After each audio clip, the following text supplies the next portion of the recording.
Today on review, we are looking at Disgaea 4, Apartment Revisited for the PlayStation Vita, developed by Nippon Ichi and published by NIS America. So for anyone who's not aware of what the Disgaea franchise is, think of a SRPG with a little bit of flair and a little bit of geeky humor on the side. The humor is very much otaku focused, with video game, manga, anime, and superheroes and so on being references, and one-liner being trolled out throughout. It is absolutely unacceptable for you to deal lethal damage on your first turn! It completely ruins the balance of the game.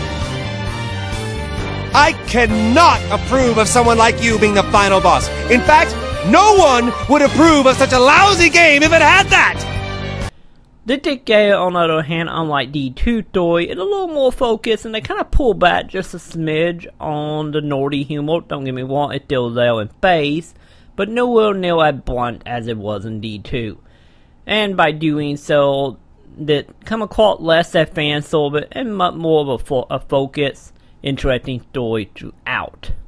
So the story of Disgaea 4, Apartment Revisited, the court you play as Valvatore, a vampire who got banished to the realm of Hades, will here forever to teach plenties how to be good little servants to the higher up demons, when suddenly they start vanishing and sent Valvatore, the man of promises.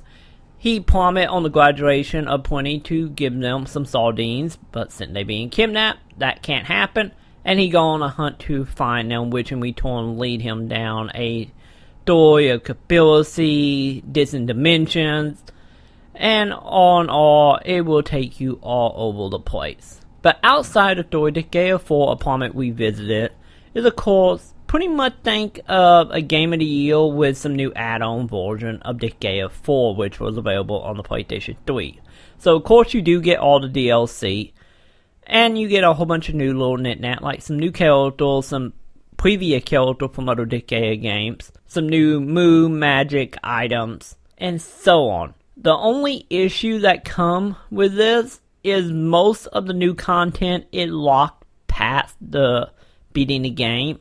So if you have already played through Disgaea 4, it might be a little bit of a chore to play through it again to get to some of the new stuff, or the DLC, if you have or have not actually ever played it on the PlayStation 3 version.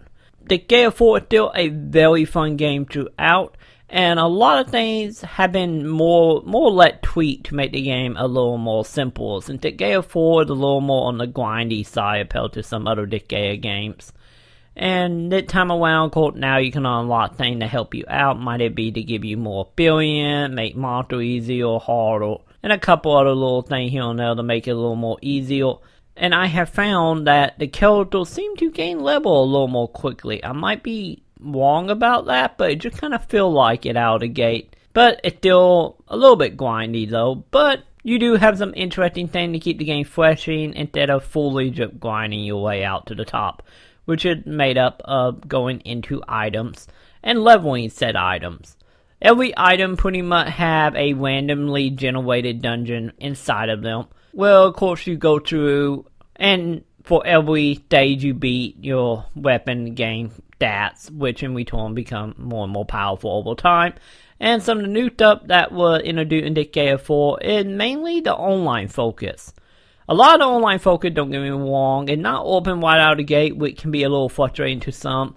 It unlocked fairly quickly after a few chapters, with most of the multiplayer, like I said, mainly evolve around inside some of the item. Might it be being invaded by your friends, by pirate ship to come in to help you or to try to kill you. In return, you can do the same thing yourself, because by beating pirate, you will unlock pieces of ships so you can make your own and put your character on them and send them on mission throughout your online community.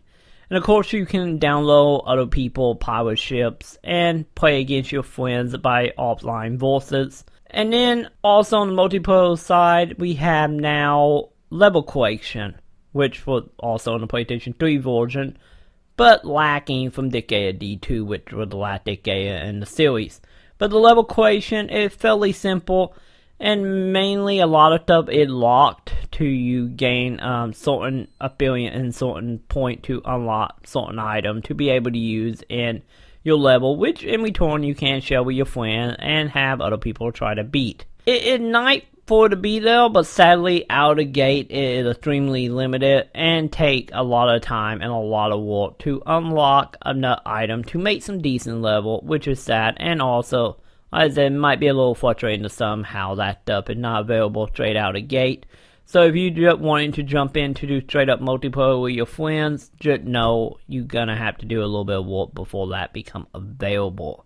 So overall, Disgaea 4, A Promised Revisit is the definitive version of Disgaea 4, and if you have been interested in Disgaea 4 and have not played it before, or just feel like playing through it again, it might be a good place to look at enough new stuff, enough new items to make it well worth the $40 price tag, but sadly a lot of the stuff is locked behind beating the game.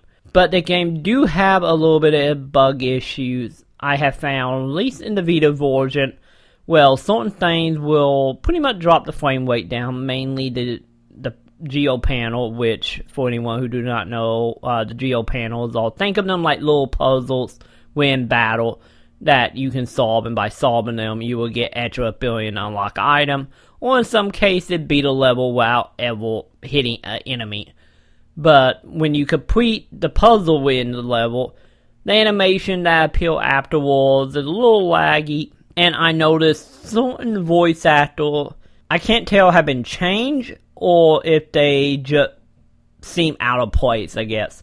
Since some voice acting, I didn't notice any in the actual game story itself, but some of the things some of the characters say while in battle seem like they have been re-recorded either by someone else or the original voice actor just wasn't in the same state of mind. It just feels disjointed and out of place in a lot of ways.